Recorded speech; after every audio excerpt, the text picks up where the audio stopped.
What's up, sailors and swashbucklers? So, you think you know Wind Waker? Or more specifically, where Wind Waker fits into the timeline, and also where it definitely doesn't fit. Because in case you couldn't tell by the title of this video, everyone gets it wrong. Let's climb on board the King of Red Herrings and set sail for Lore Analysis Island. And of course, spoilers ahead for the Zelda franchise in general, and Wind Waker and Ocarina of Time specifically. So the general consensus among Zelda fans is that Wind Waker takes place right after Ocarina of Time, with no other games in between. This is also what the official Zelda Timeline claims, so everybody seems to agree with this idea. But I gotta tell you, dear viewers, that idea is 100% wrong, and I can prove it. I already touched on this a tiny bit in my previous videos on why the official timeline is a fake and what the real timeline actually is. Links in the description if you haven't seen those already. But the simple reality is that there are other games in between Ocarina of Time and Wind Waker. Several, in fact. I've already explained what those games are and why they fit there, so today I'm going to focus more on explaining why Wind Waker can't come directly after Ocarina with nothing in between. First, why exactly do Zelda fans believe Wind Waker comes right after Ocarina of Time? Well, one reason is Wind Waker's prologue. There are a few pieces of information in there that people interpret to mean Wind Waker comes after Ocarina of Time, or rather, misinterpret. One of these tidbits is the fact that the prologue says that when Ganon returned, the people believed that the Hero of Time would return to save them, but he didn't, so the gods had to flood Hyrule.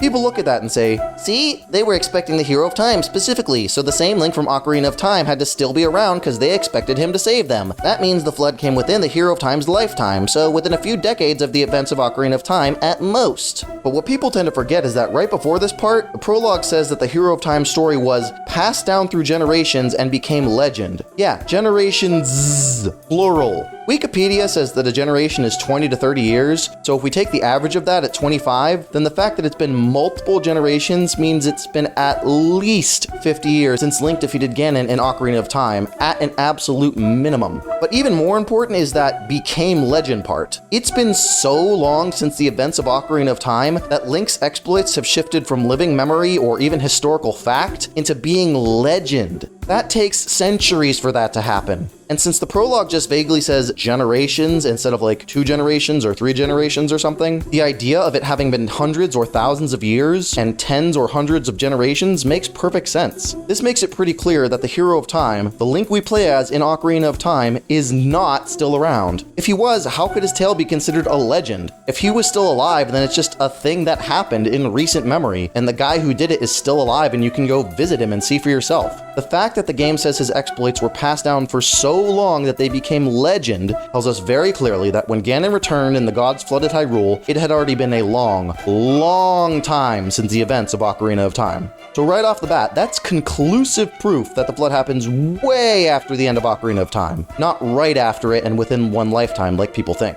Another thing that people point to is that when Ganondorf meets the Link from Wind Waker, the Hero of Winds, he compares him to the Hero of Time, aka Link from Ocarina of Time. People see this and go, see, he's comparing him to the Hero of Time because that's the only other version of the hero he's met before. That proves there's no other games in between Ocarina of Time and Wind Waker. And granted, that's one possible interpretation, but people act like it's the only possible explanation for Ganondorf comparing the Hero of Winds to the Hero of Time. In reality, there could be 1,000 valid explanations for that. Maybe he compares every hero to the Hero of Time because the Hero of Time was the first one to ever defeat him. It makes sense that you'd use your first nemesis as a standard to measure all your other nemesis by. Or maybe the Hero of Time was just the most powerful, so he compares other heroes to him for that reason. Or maybe the Hero of Winds just reminded him more of the Hero of Time than of any other hero. Like, I've fought like 15 versions of the hero, and I'd say you most remind me of the Hero of Time, I think.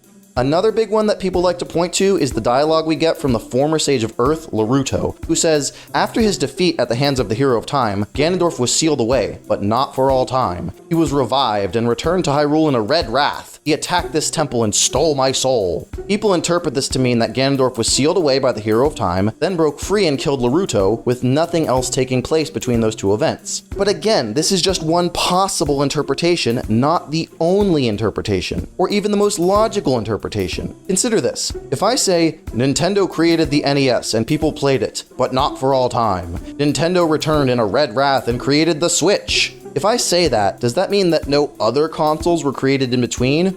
Of course not. Just because I don't mention the SNES, N64, GameCube, Wii, or Wii U, doesn't mean they didn't exist. And in the exact same way, just because Naruto didn't mention any of the other events or other games that took place between Ganondorf being sealed in Ocarina of Time and him returning and killing her, doesn't mean no other games took place. She's trying to give Link the short version with just the information he needs, not give him a detailed history of the complete and unabridged list of every event that happened since Ganondorf first showed up. It makes perfect sense that she would leave out details that don't really affect his mission, details like other times that Ganondorf has returned. All Link really needs to know here is how Ganondorf first got his start, i.e. in Ocarina of Time, and what he most recently did, i.e. killing her.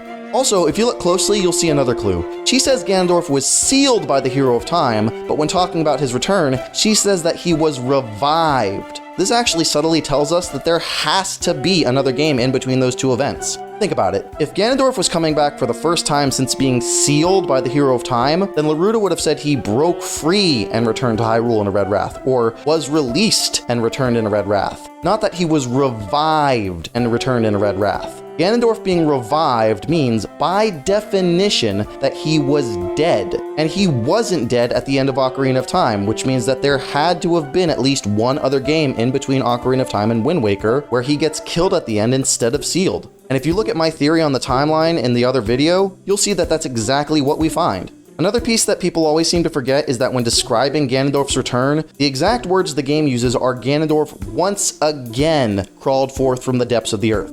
Once again, as in this wasn't the first time he had come back. If this was really the first time he had returned since being sealed in Ocarina of Time, the game would have just said he crawled forth from the depths of the earth. But the fact that they say he once again crawled forth, that explicitly means that he has done it before. Imagine you were going to Disney World for the very first time. You wouldn't say, I am once again visiting Disney World, right? Because once again can only mean that this isn't the first time. The fact that they specifically included the phrase once again can only mean that after being sealed by the Hero of Time during the events of Ocarina of Time, Ganon had already come back at least once before, and then he came back once again during the time the gods had to flood Hyrule. And if Ganon had already come back before Wind Waker, then Wind Waker can't be the first game since Ocarina of Time. There have to be other games in between. Some of the other pieces of evidence may be circumstantial, but that is explicit. The game tells us, point blank, in no uncertain terms, that Ganon has come back before. And that means that there have been other games in between Ocarina of Time and Wind Waker.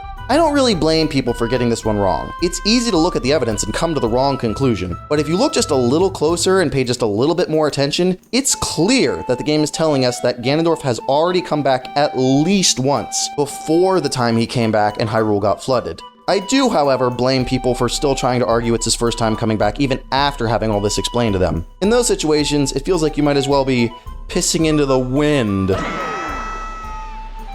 Hey, thanks for watching. If you'd like more Zelda Timeline goodness, check out my other videos on why the official timeline is fake and what the real timeline actually is. Or why Termina from Majora's Mask isn't what everyone thinks it is. Or if you'd like something a little different, check out my video on why the ending of Death Note is mathematically impossible. This has been So You Think You Know, and now you do know.